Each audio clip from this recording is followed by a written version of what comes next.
할렐루야. 우리 옆 사람과 인사할까요? 은혜 많이 받으세요.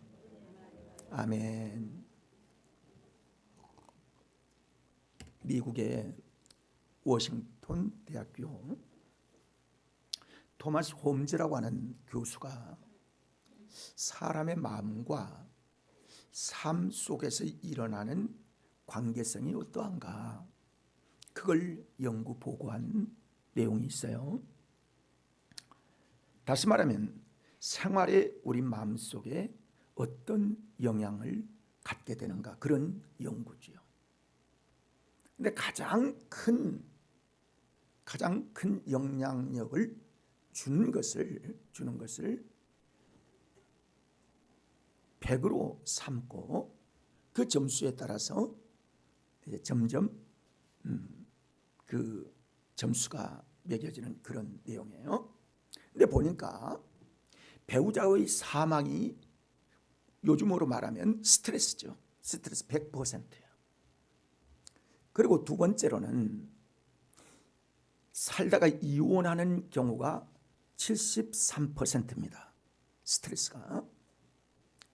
그리고 이사할 때에, 사람이 이사할 때에 리모델링을 한다든지 이사를 할 때에 받는 스트레스의 퍼센테이지가 37%입니다.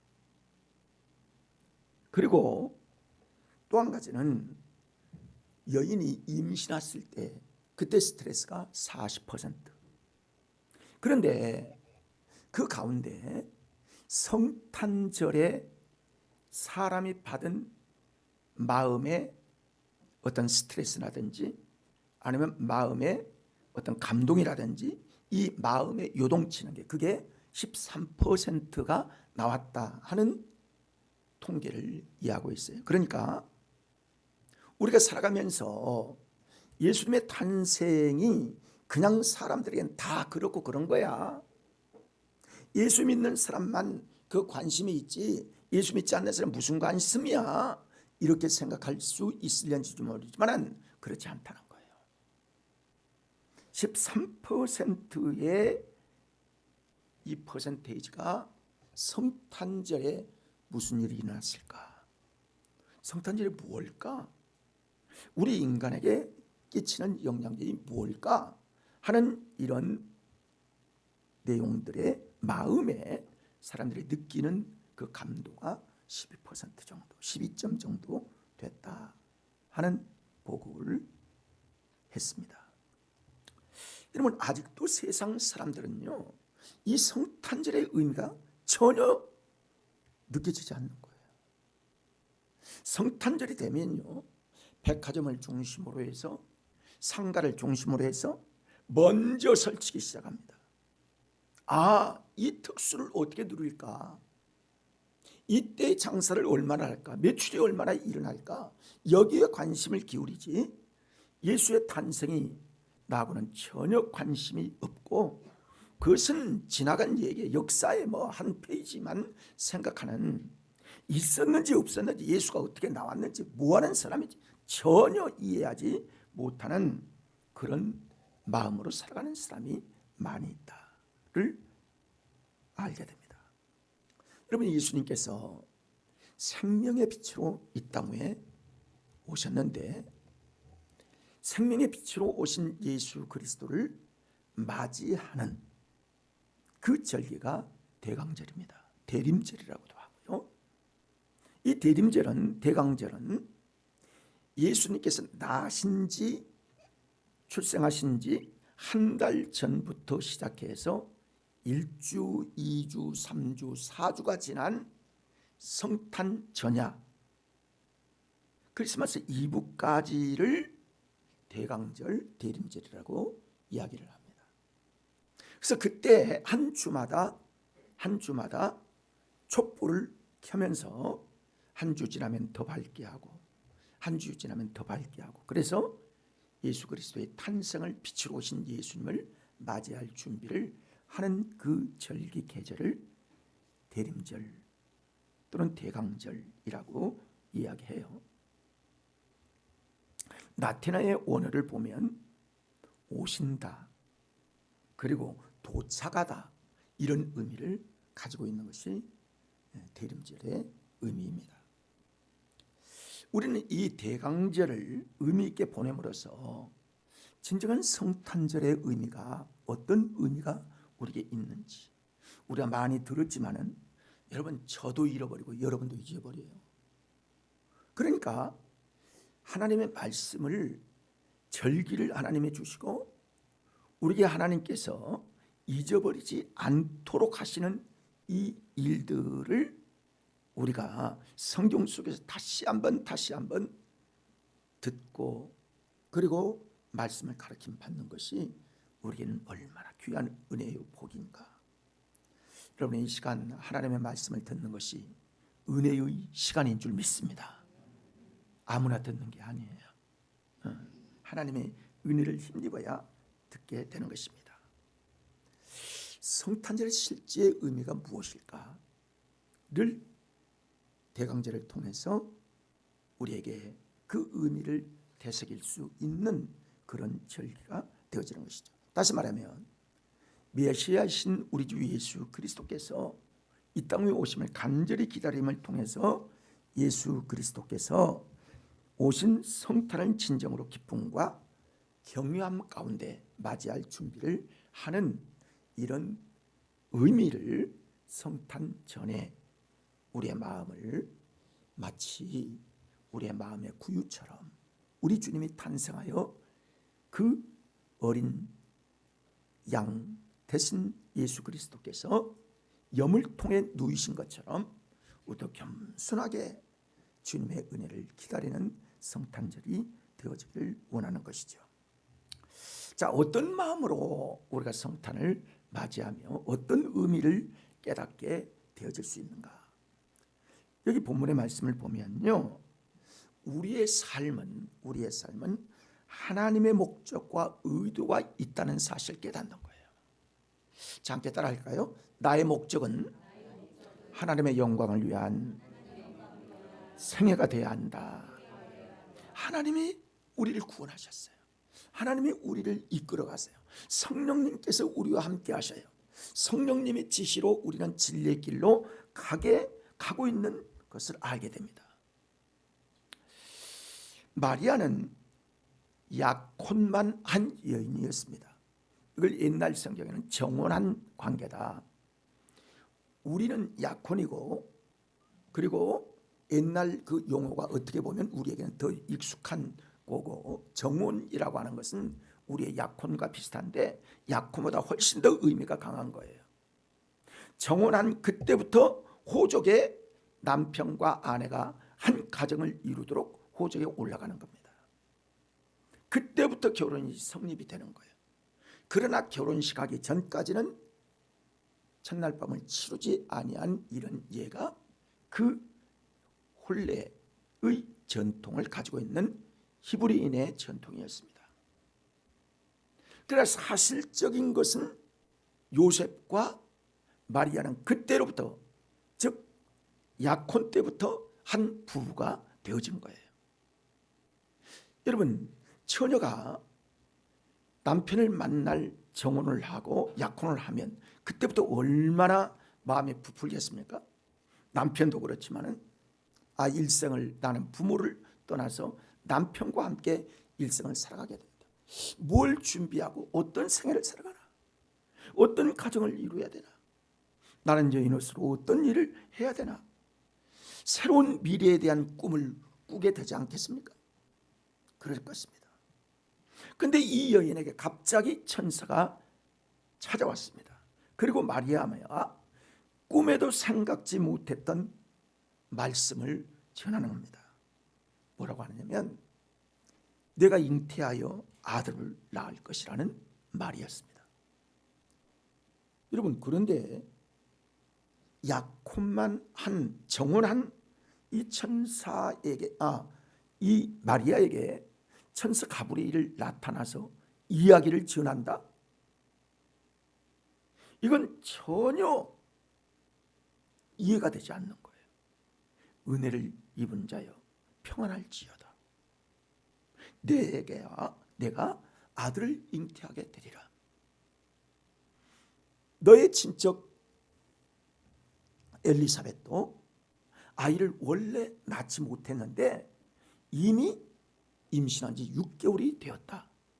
너에게도 하나님께서 그런 은혜를 주시리라 하신 말씀을 천사가 하는 거예요. 여러분, 그 사람이 천사인 줄 마리아는 금방 아는 거예요. 그런 인사가 어딨나? 도대체 이해가 되지 않냐는 거예요. 여러분, 하나님의 은혜를 받았다면 하나님의 은혜 안에는 풍요로운 거, 따뜻하고 충만한 거, 사랑으로 충만한 이런 것들을 우리가 연상하잖아요. 그런데 이 얘기를 하고 은혜를 받은 자여 평안할지어다라고 가브리엘 천사가 얘기했을 때 이게 은혜입니까? 이게 은혜가 되어지고 이게 평안이 이룰 수가 있겠습니까? 이 이야기를 하나님의 말씀을 받은 천사가 이야기를 하는 거예요. 그런데 가브리엘 천사가 전한 소식대로 마리아에게 아기가 생길 때에 여러분 생각해 보시면 결과적으로 만약에 처녀가 임신을 했다. 그때는요, 그때의 시절에는 간음의 죄로 누명을 벗기가 쉽지 않은 때입니다.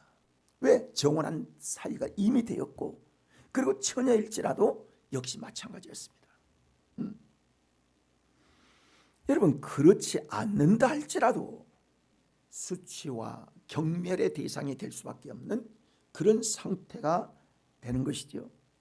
그 앞날에 그 이야기를 듣고 마리아에게는 이런 배가 불러올 때에 그 여인에게 부정적이겠습니까? 긍정적이겠습니까? 부정적인 모든 사태만 앞에 줄줄이 나타나서 두렵고 떨릴 수밖에 없는 이런 상황의 결과들이 그를 기다리고 있었던 것입니다. 어디를 가든지 누구를 만나든지 이건 도대체 인정을 받을 수 없는 그런 두려운 사건이 자기에게 임하게 된 것입니다.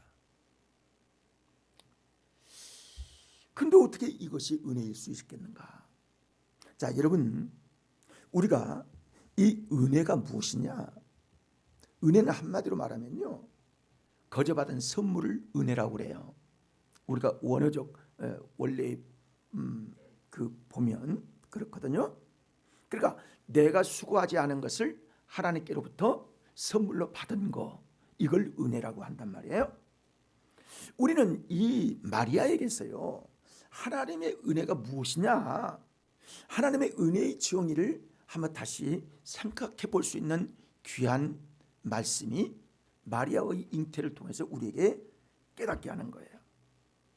하나님의 은혜는요, 하나님의 주목받은 일들을 시작할 때 하나님의 은혜가 우리에게 임하게 된 거예요. 사랑하는 여러분, 우리가 하나님 앞에 예배하러 온 거요, 하나님의 은혜입니다. 하나님이 주목하셔서 여러분과 저를 이 자리에 오게 하신 거예요. 사람의 뜻으로요, 돈 줘도 안 와요. 여러분, 돈을 10,000원씩 줄 테니까 여기 예배하러 오십시오. 그런다면요, 내가 10만 원씩 일주일에 드려서 온다고 하면 10사람 오잖아요. 그러면 나는 100% 그렇게 하겠습니다. 올까요? 쉽지 않아요. 하나님의 은혜로, 우리가 하나님의 은혜로 말미암아 하나님의 은혜 가운데 하나님의 우리와 함께 하심을 깨닫는 거. 자, 오늘 본문의 말씀을 보면요, 하나님의 주목하고 있는 이 여인에게 은혜가 있다는 사실을 알 수 있게 되는 거예요. 주목한다. 여러분, 세상 사람들이 처녀가 한두 명이에요. 이스라엘에게 처녀가 한두 명이었습니까? 그때 약혼한 사람, 정혼한 사람이 한두 가정이었겠습니까? 근데 마리아에게 임하였다는 것은 하나님이 그 여인에게 주목하고 있다. 여러분, 예배드리고 있는 우리를 하나님이 주목하고 계십니다. 이게 은혜 받은 사람이에요. 자, 함께 따라 할까요? 나는 은혜 받았다. 맞나요? 예, 그렇습니다. 우리는 은혜 받은 사람들입니다. 내 모양이 어떻든 내가 어떤 그 경우든 하나님께 주목받은 거, 하나님의 은혜 가운데 나를 인도하신 거, 하나님의 은혜가 될 수 있는 겁니다. 그 다음에요, 하나님의 말씀이 우리에게 들려지는 게 이게 은혜예요. 여러분, 교회는 하나님의 말씀 들으러 오게 되는 곳이 교회입니다. 그러니까 하나님의 말씀이 있다고 하는 것은 은혜의 자리예요. 그래서 지금 은혜의 자리에 은혜가 부어지는 때가 하나님의 말씀의 때거든요. 예배의 때는 여러분, 예배의 가장 핵심적인 부분들은 찬송도 있고 기도도 있고 헌금도 있고 우리가 함께 모여서 하나님께 드려지는 예배 가운데 핵심적인 거, 가장 핵심적인 말씀이에요. 하나님 말씀 시간이 제일 길어요. 그리고 말씀을 들음으로 인해서 우리의 믿음이 생기고, 말씀을 통하여 우리의 믿음이 성장되고, 말씀을 통하여 우리가 깨달아서 우리가 변화되는 이 복스럽고 은혜로운 시간이 말씀 시간이기 때문에 마리아에게 말씀하신 그때 마리아는 은혜를 입은 자예요. 그게 은혜를 입은 자였다라고 말씀을 합니다. 그리고요, 하나님의 시선이 머물러 있는 곳이 은혜의 자리예요. 하나님의 시선이 있는 거예요. 누구를, 나의 독생자를 누구의 몸에 성육신에서 잉태하게 할까? 이 하나님이 주목하시는 거예요. 하나님의 시선이 쫙 다 보다가 마리아에게 그 시선이 옮겨졌어요. 여러분, 우리도 마찬가지예요. 하나님이 누구를 구원하여 하나님의 자녀가 되게 할고, 하나님의 시선이 우리에게 임하고 우리를 주님 앞에 불러 하나님의 시선 안에 있는 사람들이기 때문에 우리는 은혜 받은 사람입니다. 우리는 은혜 받은 사람이에요. 대단한 은혜를 하나님께로부터 받은 것입니다. 하나님이 주목하시고 시선이 있고, 그리고 하나님이 말씀이 들려지는 곳, 이것이 은혜의 자리임을 하나님 말씀하시는 거예요. 그렇습니다. 그 과정이요, 인간이 이해가 되고 안 되고, 여러분, 처녀가 예를 베는 게 이게 우리가 상식적으로 이성적으로 판단할 수 있고 이게 은혜의 때, 이거 알 수 있습니까? 믿는 사람만이 은혜요, 믿은 사람만이 이 비밀한 역사, 신비한 역사를 깨닫게 되어지고 그 삶의 믿음으로 내가 화답할 수 있게 되는 것입니다. 하나님은 어차피 이 땅 위에 우리를 구원하시러 오실 예수 그리스도를 처녀의 몸에서 잉태하게 하도록 하나님께서 구약에 말씀하셨고, 그 이름까지 하나님께서 지으셨고, 어느 곳에 탄생할 것을 이미 선지자를 통해서 다 약속하시고 말씀하셨어요. 그 말씀 가운데 이루어지는 역사를 보게 됩니다. 그래서 여러분, 만약에 마리아가 이 말씀을 거부하거나 부정적인 생각을 했거나 아니면 이성적으로는 생각해서 이건 말도 안 됩니다 라고 거부했더라면 예수 그리스도의 어머니가 될 수도 없었고, 하나님의 뜻은 다른 여인을 통해서 하나님의 역사를 이루게 하셨을 것입니다. 그렇습니다. 하나님의 시선을 머무는 곳에 신비한 일들이 일어난다는 사실을 알게 되어지고요, 하나님의 말씀이 있는 곳에 하나님의 열매가 이루어지게 된다는 것들을 알 수 있게 되는 거예요. 하나님의 시선이 머무는 곳, 하나님의 관심이 있는 곳, 하나님의 말씀이 선포되는 곳, 거기에 하나님의 영광의 비밀한 역사들을 경험하게 되고 체험하게 되고 역사가 일어나게 되는 사실을 여러분 아셔야 합니다. 그래서 인생 가운데 하나님의 신비가 우리에게 경험되어지고 간증되어지게 되는 것들을 알게 되는 것이죠. 하나님은요, 자 보세요. 하나님의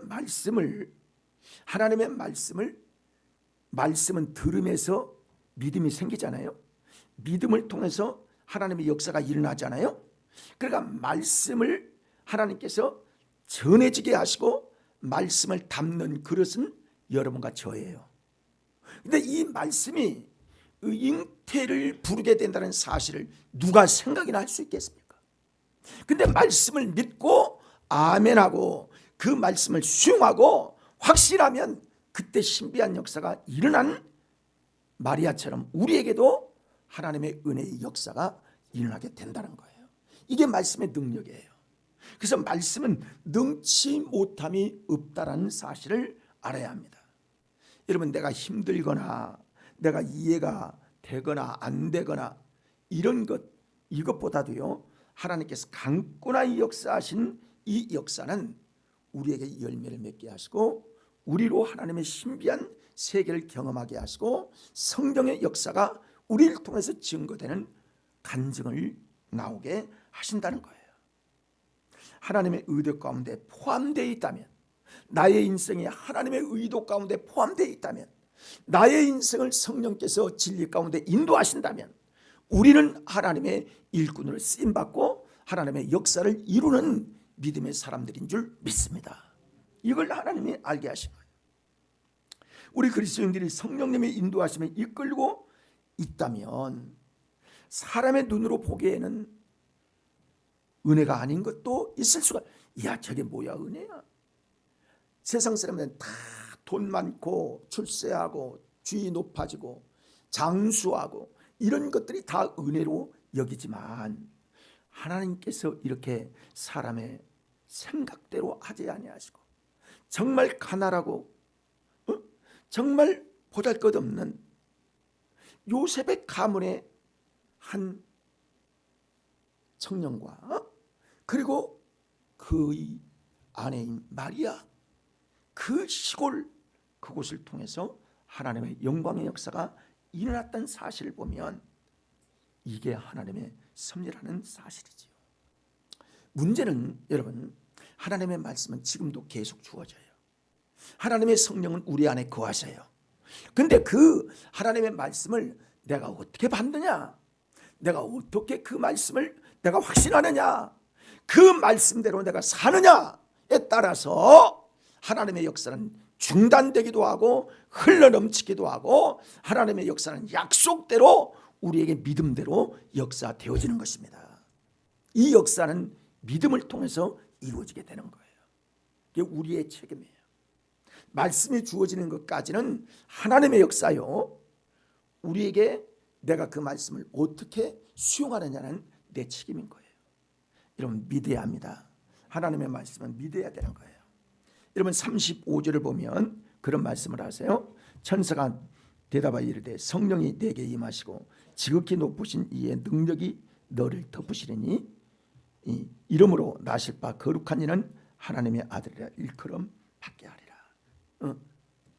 여러분, 우리는 대강절의 첫 줄을 보면서요, 한 여인에게 일어난 일을 묵상 가운데 우리의 삶 속에 하나님의 신비를 어떻게 받아들일 수 있겠는가, 어떻게 믿겠는가, 그리고 그것이 나에게 적용이 된다면 나는 과연 마리아처럼 어떤 경우도 어떤 환경도 어떤 어려움도 하나님의 말씀을 쫓아갈 것인가, 정말 예수 그리스도를 나의 간증 삼는 그런 간증의 주인공이 될 것인가 하는 것들을 우리에게 말씀해 주고 있습니다. 사랑하는 여러분, 하나님께서 우리에게 주신 이 은혜의 말씀, 내가 하나님의 목적과 의도 가운데 우리가 살아간다는 사실을 여러분 확신하시기를 바랍니다. 자, 뿐만이 아니라 하나님께서 우리를 겸손한 자에게 당신의 맞을 준비를 하기를 원하십니다. 겸손함으로 주님을 맞이하기를 하나님 원하십니다. 여러분, 대강절의 신비는요, 한 가난하고 이름 없는 여인을 찾아오셨다는 데에서 시작을 합니다. 예수님께서도 이 땅에 오실 때 그런 모습으로 오셨고요, 주로 예수님의 활동 무대, 예수님의 사역은 궁전이나 아니면 아름다운 성전이나 이런 곳에서 주 활동 무대가 된 것이 아니라 소외되고 가난하고 그리고 병든 사람, 그리고 농촌을 중심으로 해서 하나님의 사역이 이루어져 갔던 사실을 여러분 알 수 있는 거예요. 다시 말하면 작은 데로부터 하나님의 시작해서 온 세계를 변화시키는 하나님의 역사는 작은 거, 아주 한 소녀, 정말 기대하지 못하는 그런 가운데서 겸손한 자로부터 하나님의 영광의 역사가 이루어지고 있다는 것이죠. 하나님은 친히 겸손하게 우리를 먼저 찾아오셨습니다. 하나님의 본체이신 그분이 이 땅에 오실 때요, 겸손한 모습으로, 그래서 사도 요한은 말하기를 하나님의 어린 양이라고 예수님의 사역 가운데 처음 부분을 그렇게 소개하고 있는 것들을 봅니다. 주님은 오늘 찾아오실 때에 어떤 권력자나 많이 배운 사람이나 세상에서 떵떵거리는 사람이나 자기를 과시하는 사람이나 자존심이 높은 사람이나 이런 사람들을 찾아올 것 같은데 그렇지 않아요. 소외당하고 주님이 꼭 필요한 자, 주님을 의지하는 가난한 심령, 겸손한 마음에 우리 주님이 찾아오셔서 하나님의 말씀에 씨를 심으시고 그 씨가 자라서 천국에 이루는 아름다운 옥토 같은 그곳에 우리 주님이 역사하고 계신다는 사실을 여러분 아셔야 합니다. 겸손하고 온유한 사람, 이분에게 우리 주님이 만나시고 마리아를 찾아오신다는 사실이지요. 마리아는요, 어떻게 겸손했느냐 하면 자기의 모든 것들을 주님의 말씀에 다 맡기는 겸손이 그에게 있었어요. 하나님 앞에 여러분, 마리아가 주의 계집종이오니 말씀대로 내게 이루어지리이다. 말씀대로 이루어지리이다. 자기는 계집종이라는 사실을 고백하고 있어요. 그러니까 자기를 부인하는 거예요. 완전히 자기는 겸손한 자예요.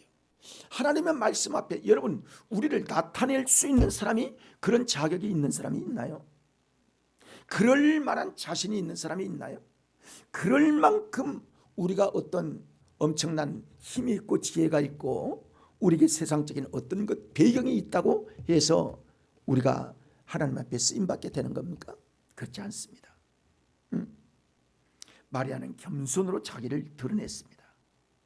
우리가 하나님의 은혜로 신비를 경험할 수 있는 비결은 내 자신이 있는 그대로 인정하고 그 가운데 겸손한 자세로 하나님 앞에 나오는 그런 믿음의 삶을 배우는 그때가 바로 대강절에 주님을 만날 그릇이라는 거예요. 이런 마음을 가지고 우리가 살아가야 한다는 겁니다. 사람의 겸손과 하나님의 은혜는요, 동전의 양면 같은 거예요. 그래서 하나님의 은혜와 그리고 겸손을 통해서 하나님의 은혜가 임하게 되는 것이지, 겸손하지 않는 마음속에 하나님의 은혜가 임하지 않습니다. 구하라 하면 구하는 거예요. 찾으라 하면 찾는 거예요. 하나님 앞에 중심을 들고 예배의 사람이 되어야 한다 하면 예배의 사람이 되어야 하는 거예요.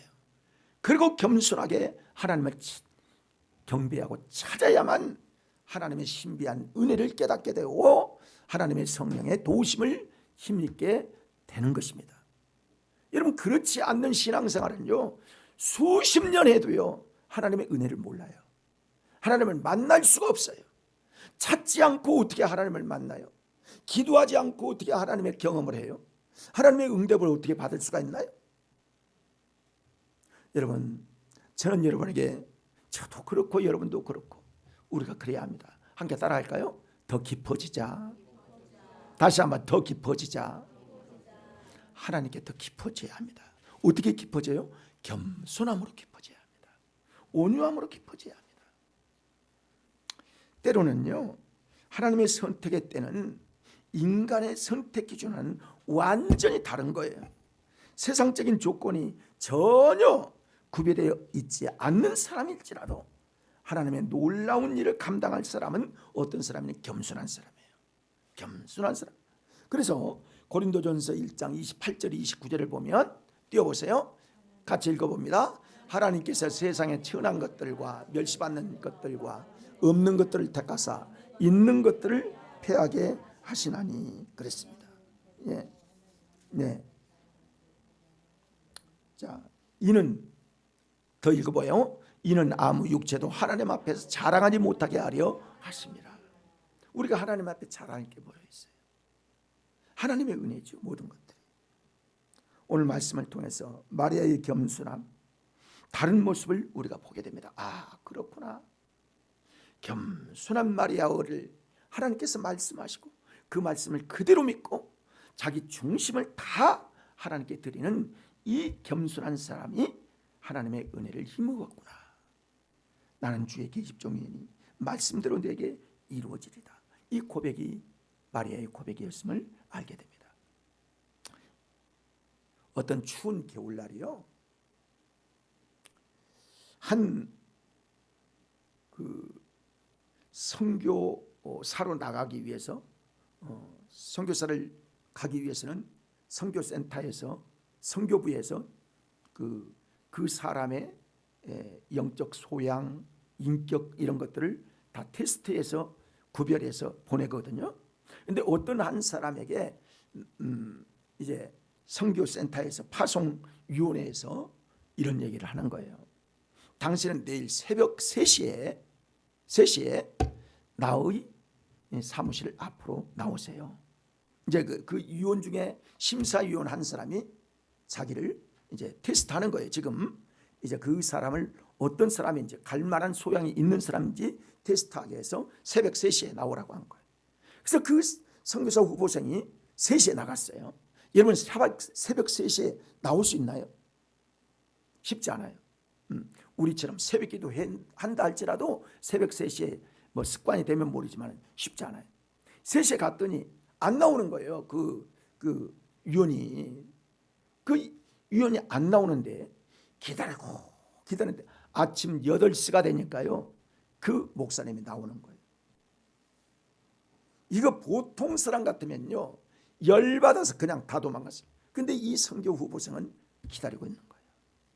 그래서 그 목사님이 수고하셨습니다, 그리고 들어오세요 하고 들어와서 테스트를 하는데 3가지를 테스트합니다. 당신은 글씨를 읽고 쓸 수 있습니까? 예, 목사님, 나는 글씨를 읽고 쓸 수 있습니다. 쉬워요? 어려워요? 어렵죠? 쉽죠? 끄떡이라도 해봐요. 그 다음에 이 위원이 뭐라고 얘기하냐면, 당신은 베이커라는 단어를 아십니까? 압니다. 이게 우리 말로 해석하면 빵집이라는 뜻이거든요. 제과점이죠. 근데 베이커라는 단어, 이 스페링을 당신은 할 수 있습니까? 맞춰보세요. 그러니까 BAKER이라고 얘기를 했어요. 잘했습니다. 이건요 유치원생들도 다 알아요. 그건 이제 테스트하는 거예요. 자, 3번째는 어떤 테스트를 하느냐면 2 곱하기 2는 몇입니까? 이렇게 묻는 거예요. 뭐죠? 4예요? 나는 6인 줄 알았는데. 이걸 맞추는 거예요. 그러니까 그 선교위원 심사하신 목사님이 잘하셨습니다. 당신은 합격할 것입니다. 그리고 내일 이제 선교위원회로 나오십시오 하고 이제 심사가 끝났어요. 그리고 돌아가서 다음날 갔더니 그 선교위원회에서 보고하기를, 그 심사위원이 보고하기를, 이 사람은 참 좋은 사람입니다. 자기를 부인한 사람입니다. 추위에도 푸대접에도 멸시에도 참고 인내하는 훌륭한 일꾼입니다. 그리고 겸손한 사람입니다 라고 그가 좋은 선교사가 되었다는 그런 실화가 있습니다. 마리아가 그래요. 자기를 부인하는 거예요. 여러분, 자기를 부인한 것이 하나님이 이 땅 위에 오신 예수 그리스도의 탄생인 것입니다. 성탄을 맞이하는 것은 주님의 오심을 기다리며 그분을 맞이하는 우리 모습이 돼야 한다는 것이죠. 그렇게 기다리는 사람들이 주님을 맞이했지, 기다리지 않는 모든 사람들이 다 주님을 맞이하지 못했어요. 제가 이제 그 성탄을 준비하는 설교 가운데 그렇지, 이 사람은 어떻게 성탄을 맞이했을까? 이 사람은 어떻게 맞이했을까? 이 부분들을 제가 준비 또 하고 있는데, 이제 그 12월은 그런 준비해야 될 일이 많아요. 그래서 그런데요, 다 이 세상 사람들 중에 수십만이 있었던 예루살렘에 준비한 사람이 몇 사람 되지 않는다는 거예요. 주님을 맞이할 준비할 수 있는 사람이 많이 되지 않는다고요. 지금도 똑같습니다. 다시 오실 우리 주 예수 그리스도를 맞이할 준비를 하고요 기다리는 사람이 많지 않다는 거예요. 몇 사람 없다는 거예요. 이때나 초림 예수나 다시 오실 예수나 똑같이 기다리고 준비하는 사람이 얼마나 있을까를 마리아를 통해서 우리에게 교훈해 주고 있습니다. 하나님께 드린 기도의 응답이 주 안에서 어떻게 이루어지는가? 자, 하나님의 평강이, 하나님은 그러셔요. 우리 마음속에 평강의 마음이 지배하기를 원하십니다. 여러분이 오늘 말씀을 듣고 주님의 말씀으로 평안해지시기를 바랍니다. 평강의 은혜가요 하나님께로부터 오는 거예요. 마리아가 주의 계집종이오니 주의 뜻대로 하시옵소서, 이렇게 주님께 고백했더니 그것이 열매가 되어서 응답이 되어서 은혜를 받은 자의 평안할지어다. 여러분, 은혜 중에요 가장 귀한 기도의 응답의 은혜가요 뭐냐면 평강이에요. 평안이에요. 어려운 문제를 우리 앞에, 어려운 문제들을 통해서 우리가 기도할 때에 하나님의 응답이 보통 말씀을 주시고 평강을 주세요. 평강이 와요. 평강이 딱 오게 되면 하나님의 응답이에요. 그래서 마리아는 그 다음에 왜 이렇습니까? 전혀 그런 게 아니고 마음속에 평강이 왔다는, 평안이 왔다는 거예요. 그리고 그 말씀, 자기에게 와지는 임신이 되어지고 예수 그리스도께서 탄생하시기까지 어떤 유혹, 어떤 어려움, 어떤 괴로움, 어떤 누구로부터 책망을 받고 이상한 소문을 전혀 개입지 않고요 평안한 하나님의 은혜를 그가 응답으로 받았다라고 말씀을 하는 거예요. 사랑하는 여러분, 성탄절에 여러분의 마음속에 평강이 자리 잡아 충만하기를 원합니다. 가브리엘이 은혜를 받은 자의 평안할지어다라고 말했을 때 그 말 안에는요 기도의 응답과 하나님의 말씀과 모든 것들이 함축되어 있는 것들을 보게 됩니다. 그렇습니다. 믿음으로 아멘 할 수 있는 이 약속의 근거가요 분명히 있는데, 어떤 말씀의 약속이 있느냐면 여러분 37절을 볼까요? 37절에 보면 대저 하나님의 모든 말씀은 능하지 못하심이 없느니라 그랬습니다. 대저 하나님의 말씀은 모든 말씀이 능하지 못함이 없다. 그러니까 여러분 하나님의 말씀을 믿고 하나님의 말씀을 따라 사십시오. 그럼 평강이 임하게 될 줄 믿습니다. 그때 우리의 간증이 이루어지는 거예요. 하나님은 그렇게 약속하셨어요. 하나님의 능력이 그 가운데 우리에게 덮이게 될 것을 하나님 말씀하셨습니다. 마리아는 하나님의 말씀을 믿음으로 그리고 은혜로 받아들였어요. 그리고 자신에게 일어날 앞으로의 모든 일은 하나님이 친히 책임지실 거야. 하나님이 친히 모든 일들을 이끌어 가실 거야. 하나님이 완성하실 거야. 하나님 그 마음속에 평강을 주시기 때문에 그 은혜를 받고 예수 그리스도의 어머니가 되어서 세세토록 그 태를 통해서 복 있는 자라는 인류의 역사의 귀한 여인으로 살아갔던 한 여인을 우리는 대강절 첫 주일에 말씀을 통해서 우리에게 깨닫게 하시는 겁니다. 말씀 속에 들어있는 하나님의 은혜가 그에게 임하였고 그 말씀을 순종으로 받아들였고 믿음으로 받아들여서 그 전체 자기 모든 인생을 하나님의 말씀을 걸고 순종했더니 하나님의 은혜가 임하게 된 귀한 여인으로 그는 하나님께 쓰임받게 되었다는 것이죠. 여러분, 오늘도 말씀으로 찾아오신 주님의 음성 안에 하나님의 평강이 들어있습니다. 하나님의 은혜가 들어있는 거예요. 그러므로 우리에게 주시는 이 귀한 말씀 가운데 우리가 늘 말씀 따라 살아서 하나님의 은혜와 평강이 우리 속에 충만해서 2023년 성탄주의를 맞이하기까지 우리 마음속에 하나님의 말씀의 은혜와 하나님의 말씀의 평강이 우리의 자리 잡고 주님 뜻대로 살아가고 주님의 영광을 위해 살아가고, 특별히 대강절 이 기간 동안에 성탄의 종소리가 울리는 것처럼 이 말씀들이 여러분의 마음속에 간직되어지고 여러분의 마음판에 새겨지는 귀한 은혜의 말씀들이 되어서 여러분의 마음속에 평강이 임하기를 주님의 이름으로 축원합니다. 기도하시겠습니다.